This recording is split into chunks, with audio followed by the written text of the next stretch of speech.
Oh my gosh, sunscreen is hard enough to convince people to use regularly, to use enough of it. I mean, it's got so many pitfalls. How is it something that we are still recommending? Well, it's a great invention. It can help protect your skin from the damaging effects of ultraviolet radiation if used correctly. However, have you ever had this happen? The sunscreen issue that drives me berserk when it pills up in these little disgusting balls and falls all over the place. Ew, look, it's all over my sweater. Like, you want to avoid this ever happening to you again? This is what you need to do. Where you put sunscreen on and things are fine. Next thing you know, you look over and you've got all these little balls of sunscreen peeling up like the pills on a sweater all over your neck. Gets in your hair and looks like you've got a really intense case of dandruff. Gets all over your clothes. Yeah, I mean, it is annoying. Especially, you get ready in the morning, put your sunscreen on, and it's always as you're about to head out the door, you're running late, and it's like, oh my gosh, what is going on? You have to start over. It is really annoying. Well, there are a few reasons why your sunscreen might be pilling up in those little annoying balls. In today's video, we're going to talk about why this happens and how to prevent it, because the last thing you want is your sunscreen to ball up. Not only is it unsightly, but guess what? It's not protecting you when it's in little balls all over the place.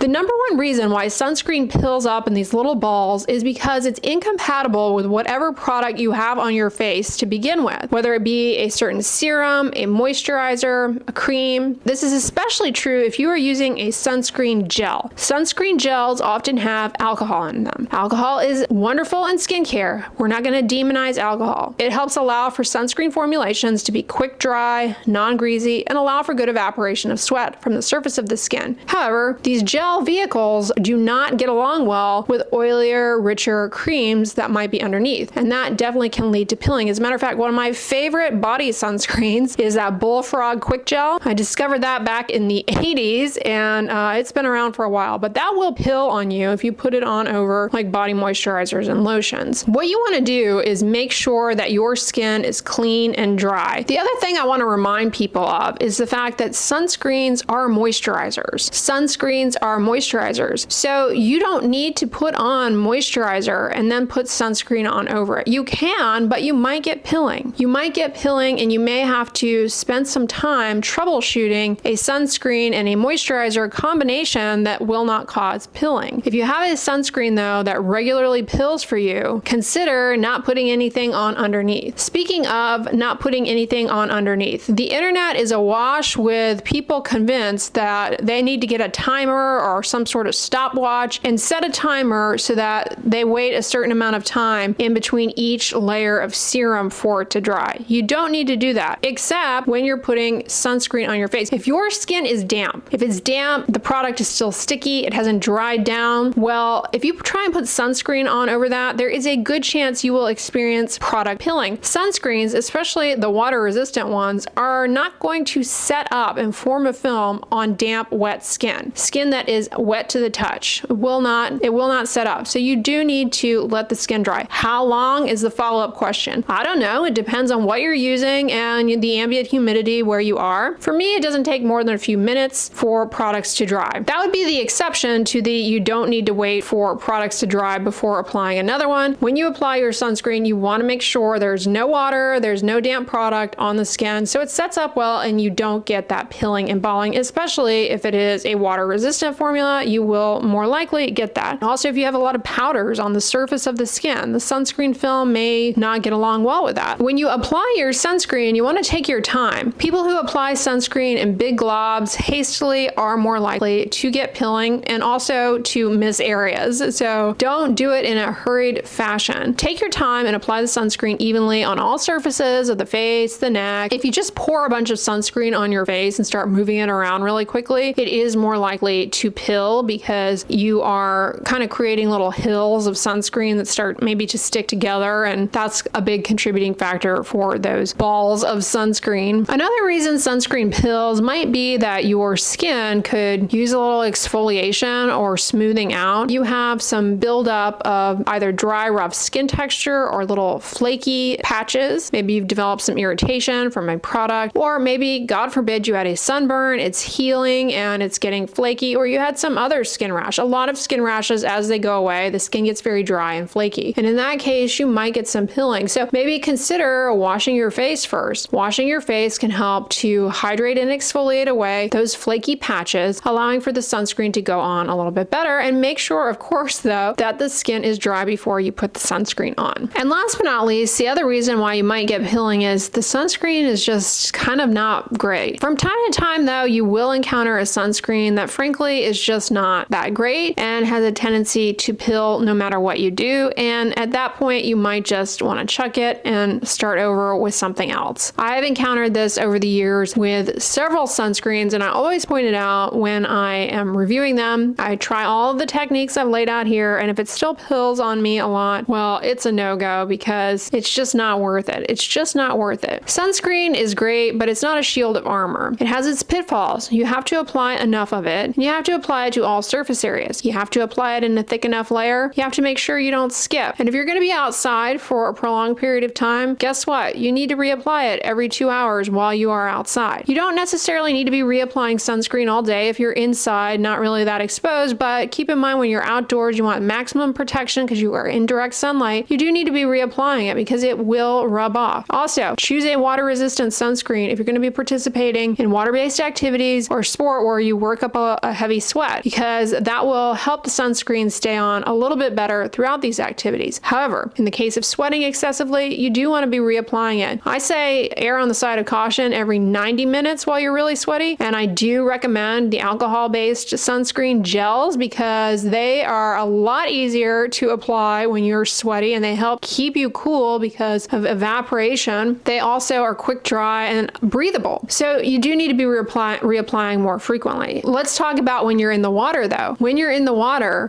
you can still burn. So you do want to have a water resistant sunscreen on. Here's where the reapplying frequency gets a little different. It depends on how long you're in the water. No matter what, when you get out of the water, pat dry the skin. Again, don't want any water on the skin, and reapply. Because even though it's water resistant, it's not waterproof. No such thing as a waterproof sunscreen. Sunscreens in the US aren't even allowed to claim that. Water resistant, because it resists removal by water, but some still does come off. You'll notice water resistance. There's water resistant up to 80 minutes, and there's water resistant up to 40 minutes. So depending on which of these you are using, and depending on how long you're in the water for, you're going to need to reapply accordingly. So if you are in the water for longer than 80 minutes, then you're going to want to reapply your 80 water resistant sunscreen. If you're in the water greater than 40 minutes and you're wearing a water resistant sunscreen up to 40 minutes, you're going to need to reapply it more frequently. Failure to reapply is a reason why you might get burnt while wearing sunscreen, but it's not the only reason. You might also get burnt because you relied solely on sunscreen. It's not a shield of armor. So keep that in mind as you enjoy the summer months, that you need to rein in other behaviors like seeking shade, wearing a hat. Don't actively sunbathe. Like people at the beach sunbathe, and that's why you can get too much sun. You can get sunburned, and no matter